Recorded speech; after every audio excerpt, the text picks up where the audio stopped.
Hello there, Tina Jessen here from Tea Room Secrets.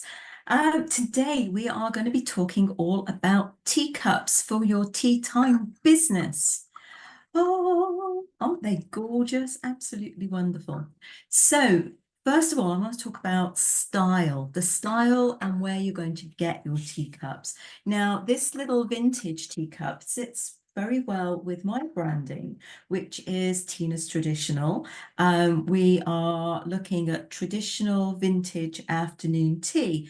So a vintage style teacup is the type of thing that we want. Now, this one I actually purchased from a charity shop, something like Goodwill, if you're in the States. And this is an Albany made in England. And what I always look for in a teacup, and isn't that lovely? Even on the inside, we've got those roses. Can you see I have a little bit of a rose thing going on here?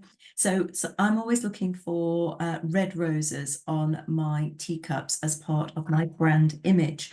So have a think about what style and what branding you're bringing into your tea room or your tea time business so that it carries on through the whole experience that you are creating. And it may be that you're wanting to do something that's more of a new style. So it's a new teacup. I mean, this is probably made in the I don't know, maybe the 50s, something like that. So it's got a little bit of age to it and it's second hand and it's been passed down. I've also got little plates to go with this particular style, but I've only got a limited number. I think I've got 6 of those particular ones. But what you might want to do is go with something that is more modern, but still has some of those branding issues that I mentioned. So as you can see with this, I mean, this is a beautiful box, but the teacups and saucers, the whole series of china in this, this is London Boutique, is very similar but it's a recreation of that vintage style. It's also got hummingbirds in there, which I really, really like. And the teacups, I mean, this comes in a fantastic box, which is again good for when you're traveling, if you are traveling.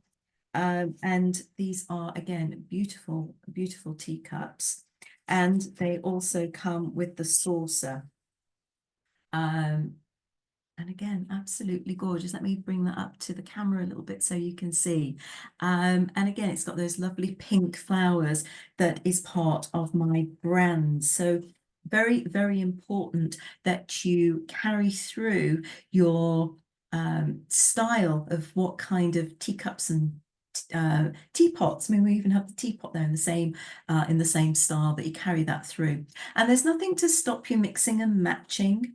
Um, and another place that I did find when I was in the States building this, building my own tea room and an afternoon tea catering business, was a website called the English Tea Store, englishteastore.com. And I always set myself a price limit because you never want to use a teacup or that you are going to be upset if it gets broken once you are doing this seriously, if you like.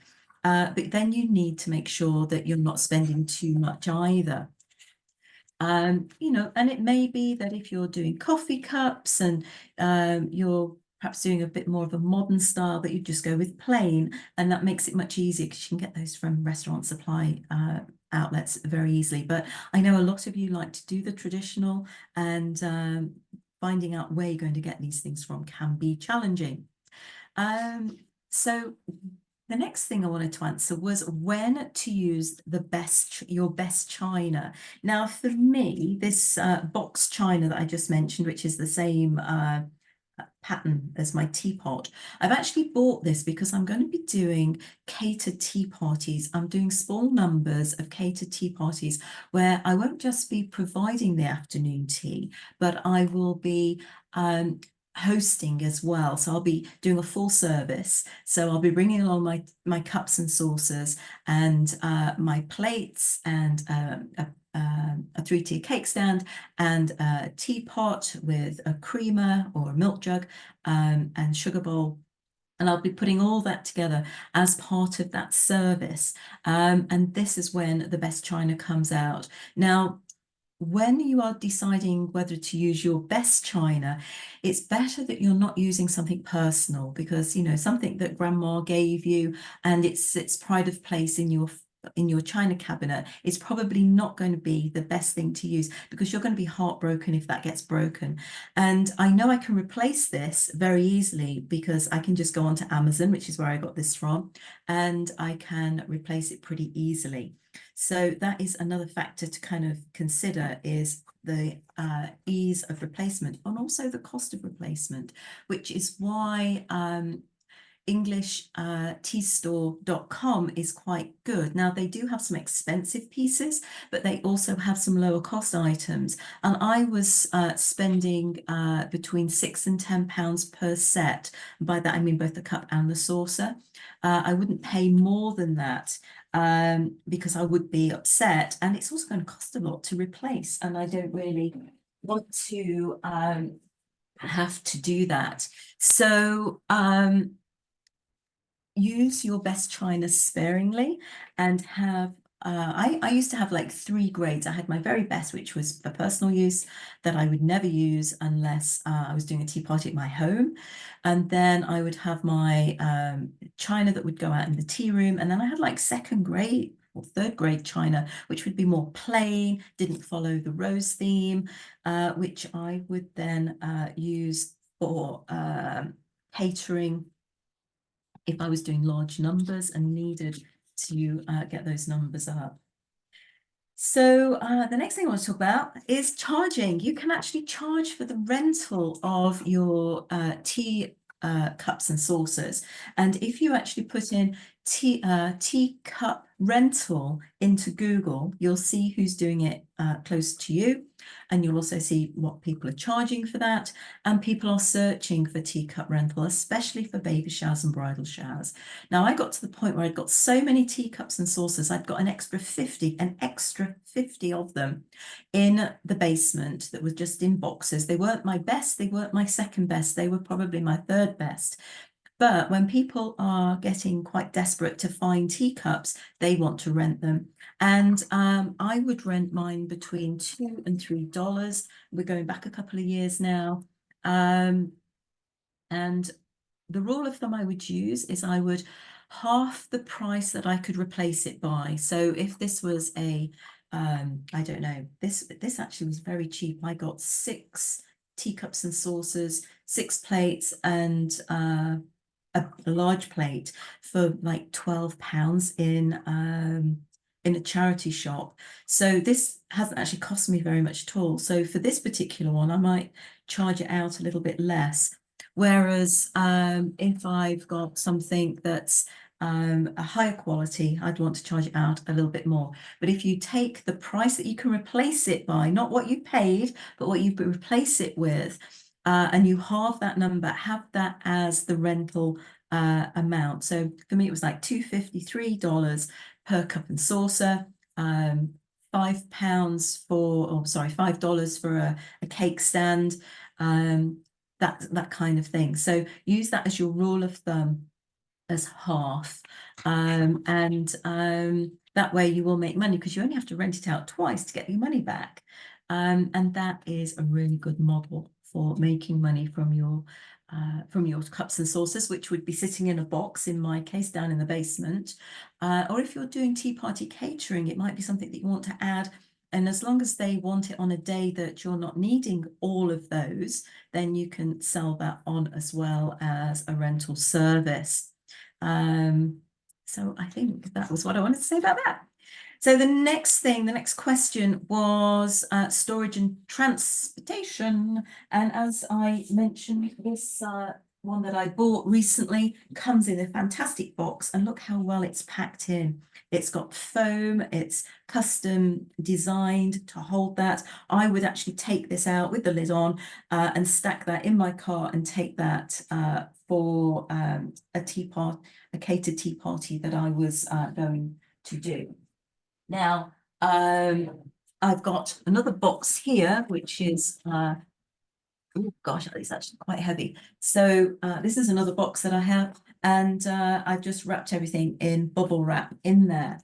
One of the things I did when I had the tea room and I was doing tea party catering on a bigger scale in the US is I bought myself plastic containers. They were shoebox containers, and I would wrap my teacups in bubble wrap into those boxes, and that's where I'd put 10 of my teacups, and then in another box I would have 10 of my saucers. So I kept my teacups and saucers separate. I did do a bit of a mix and match, but again, they stored really well. I ended up with some shelves in my garage where they would stack, and then I could just pull them out as I needed. And I would never put anything back into the garage until I had washed it, which brings me on to how do I care for my teacups and saucers? How do we clean them? And there is always going to be that issue between, am I going to use a dishwasher or am I going to hand wash these? And it really depends on your viewpoint. Now, on this particular one, you'll notice it has a gold rim around there. Now, if you were to put this through the dishwasher over 100 times, that gold rim would eventually wear away, and so would the pattern. But you've got to put it through the dishwasher a lot of times for that to happen. And my view when I was running the tea room, we were very busy. We couldn't really do things by hand. We had to sanitize, we had to do everything through the dishwasher. But what we would do is we'd wash these in a 3-bay sink. We'd use a scourer and clean it out, and then we would put it on the drainer, and then that draining tray would go into the dishwasher, and we would sanitize in the dishwasher. So we did both by hand and by dishwasher. Now, what can happen with your teacups, and you might have found this, is that sometimes these lovely white insides go a little bit stained, and that's the tannins from the tea staining it. And there's a couple of things you can do here. You can either bleach it, but another thing we found was that if you use a Steradent, I don't know if that's a brand in the US, but it's the tablets that you put into water, which you'd put your dentures into. That gives a lovely whitening effect, and that is another way of making sure that you keep those teacup insides really, really clean.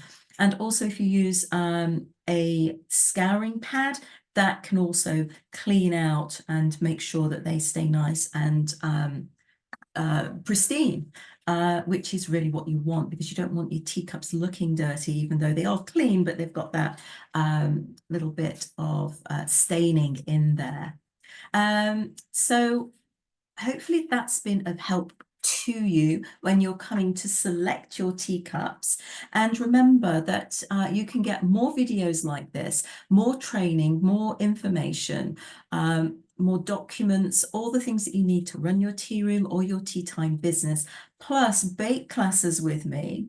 And you can do that by joining the Tea Room Secrets Business Vault. It's a monthly subscription of $97 per month, and you get access to all of that. So take a look in the comments below. We've got direct links to that, and I will see you sometime soon to help you with your tea time business.